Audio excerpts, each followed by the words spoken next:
Last week, The Guardian published a piece defending the UK's Online Safety Act.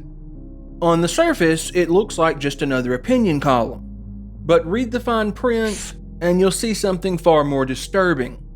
The author isn't a journalist. He's not a legal scholar. He's one of the government censors who helped draft the very guidance tech platforms are now scrambling to obey. And The Guardian, a paper that once prided itself on holding power to account, gave him a platform to justify the law he helped write without challenge, without scrutiny, and without disclosing the full implications of what he's defending. This wasn't journalism, it was state propaganda laundered through a media outlet that claims to stand for free expression.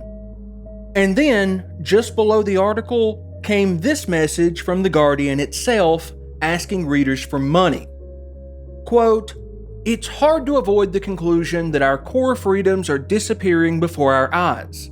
In any country on the cusp of authoritarianism, the role of the press becomes increasingly critical. Can you spare 37 seconds to support our work and protect the free press?" That would be hilarious if it weren't tragic. Because The Guardian didn't hold power to account, they amplified it, uncritically, unapologetically, and under the banner of progressive values, and then had the audacity to ask readers to fund them in the name of protecting free expression. So let's talk about what's actually in this article and why it matters. The article opens with a basic smear, attaching criticism of the Online Safety Act to right-wing figures like Donald Trump and Nigel Farage. It's not an argument, it's a guilt by association tactic designed to discredit opposition before it's even heard. If you're against this bill, you must be aligned with the evil right-wingers. But the dishonesty doesn't stop there, because what comes next is even worse. Quote, "Disdain from the right isn't surprising. After all, tech companies will now have to assess the risks their platforms pose of disseminating the kind of racist misinformation that fueled last year's summer riots." Close quote. This frames dissent as not just misguided, but potentially racist. It implies that anyone skeptical of the law must be worried about losing the ability to spread misinformation. A word that increasingly just means anything unpopular with regulators. It's a moral trap. If you oppose the law, you want racist riots. And even when progressives push back, he doesn't reflect, he just doubles down. Quote, "What has particularly struck me, though, is the backlash from progressive quarters. New YouGov polling shows that Labor voters are even less likely to support age verification on porn websites than conservatives or liberal Democrat voters." But what's striking shouldn't be the backlash. It's that someone who helped write this law can't imagine why anyone across the political spectrum might oppose state-coerced speech controls, vague censorship mandates, and mandatory age verification to access legal content. Now, if you're thinking that immediately trying to smear the law's opponents doesn't bode well for the rest of the piece, you'd be right. After dismissing critics as racists or right-wing reactionaries, the article pivots to a more technical defense, one that's quietly even more revealing. The author openly admits that he helped draft the regulatory guidance for how platforms are supposed to comply with the OSA, and this line was particularly telling. Quote, "Because of the scope of the act, and the absence of a desire to force tech platforms to adopt specific technologies, this guidance was broad and principles-based. If the regulation prescribed specific measures, it would be accused of authoritarianism." Close quote. That sentence alone is incredible. He's not denying the law is authoritarian, he's just saying they tried to avoid making it look like it was. If we forced platforms to use certain technologies, people might accuse us of authoritarianism. So instead, they chose the coward's authoritarianism. Vague language, undefined principles, and enormous penalties for getting it wrong. This way, the state doesn't mandate facial recognition or ID upload. It just makes platforms so legally vulnerable that they do it themselves. And when that happens, he gets to say, well, that was their interpretation. We never told them to do that. The result is the same: overreach, surveillance, chilling effects, but now it comes with built-in deniability. He even admits this. Quote, taking a principles-based approach is more sensible and future-proof, but does allow tech companies to interpret the regulation poorly, close quote. But poorly here doesn't mean irrationally, it means cautiously. Because if platforms undercomply, they risk massive fines, public scandal, or being labeled as dangerous to children. So of course they overcomply. Of course they censor too much. That's exactly what the law incentivizes. This isn't about avoiding authoritarianism, it's about hiding it behind the word principles. And one last thing worth mentioning here. Notice he doesn't say it would be authoritarian to mandate which enforcement tools platforms use, only that it would be accused of being authoritarian. The problem in his mind isn't state overreach, it's that you might get the wrong idea. The real danger to him isn't authoritarianism, it's the peasants misunderstanding what's clearly for their own good. Now, after defending vagueness and calling it a principle, the author shifts to his next justification: fear. Quote, despite these challenges, I am supportive of the principles of the Act.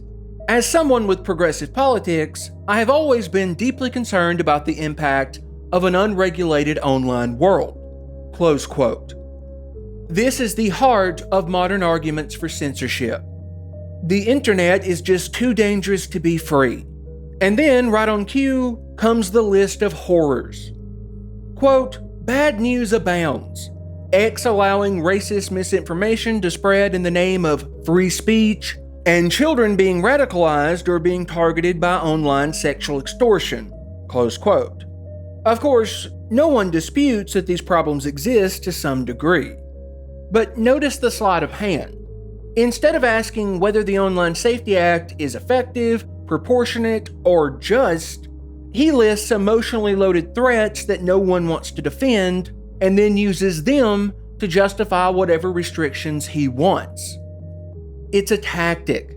Raise the specter of racism, radicalization, or child abuse, and any concern about government power starts to look selfish or dangerous. And then comes the real tale, the ideology behind it all. Quote, it was clear to me that these regulations would start to move us away from a world in which tech billionaires could dress up self-serving libertarianism as lofty ideals. Close quote. In other words, free speech and online privacy aren't real values, they're just billionaire marketing slogans.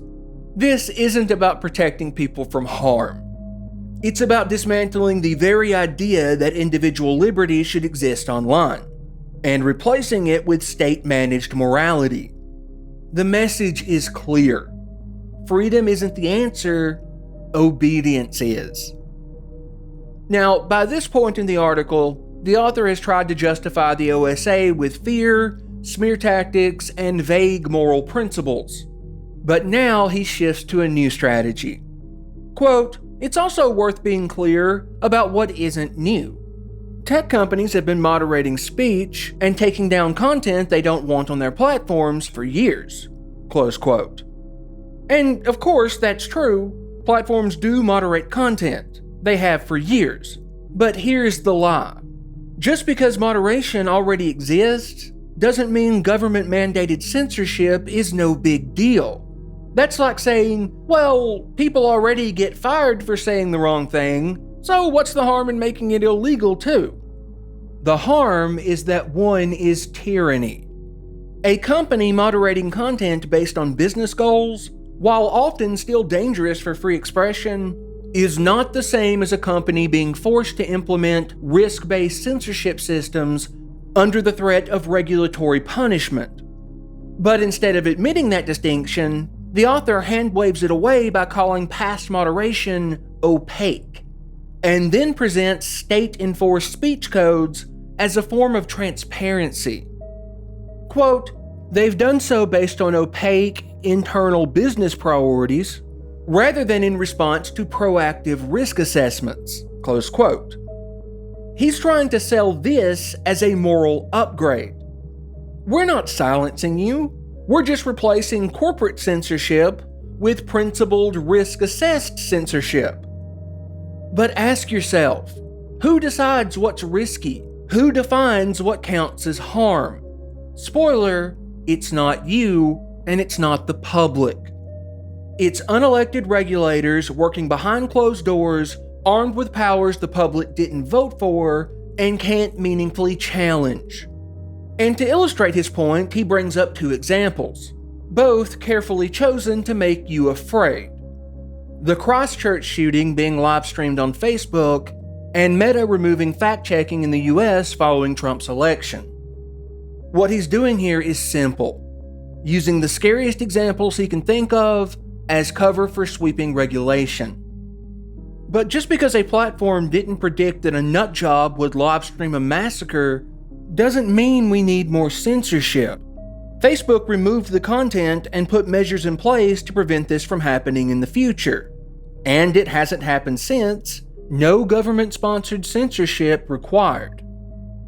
And his second example is completely misleading. Facebook simply decided that it's not their place to tell users what is and isn't true. Besides, research suggests tools like community notes are better at mitigating misinformation than designated fact-checkers anyway. So if you're concerned about misinformation, you should applaud this change.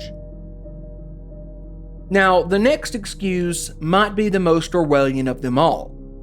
Quote, "Rather than making decisions to remove content reactively, tech companies will now need to demonstrate they have taken reasonable steps to prevent this content from appearing in the first place." Close quote. That may sound benign until you realize what he's actually saying. He's calling for preemptive speech suppression, and he calls it progress. Instead of banning content directly, they now force platforms to identify, predict, and neutralize risk before anything even happens. It's not moderation, it's algorithmic pre-crime. And when that inevitably leads to overreach, the author's response isn't concern, it's misdirection. Quote, "We should be interrogating platforms' risk assessments, not repealing the legislation. In other words, if platforms go too far, it's not our fault. They just misunderstood our vague rules." It's the same dodge we've seen over and over. The law creates pressure, platforms overcomply to avoid punishment, and then the regulators say, "Don't blame us, blame the companies." So much for accountability. Now, the final excuse is where things get truly dangerous, because this is where the censorship playbook turns its attention to privacy tools.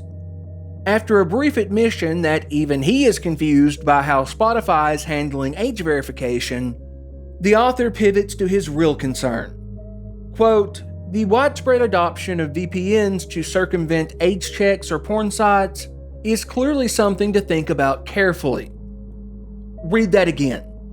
VPNs, tools that protect privacy, anonymity, and free movement online, are now a problem to be carefully thought about.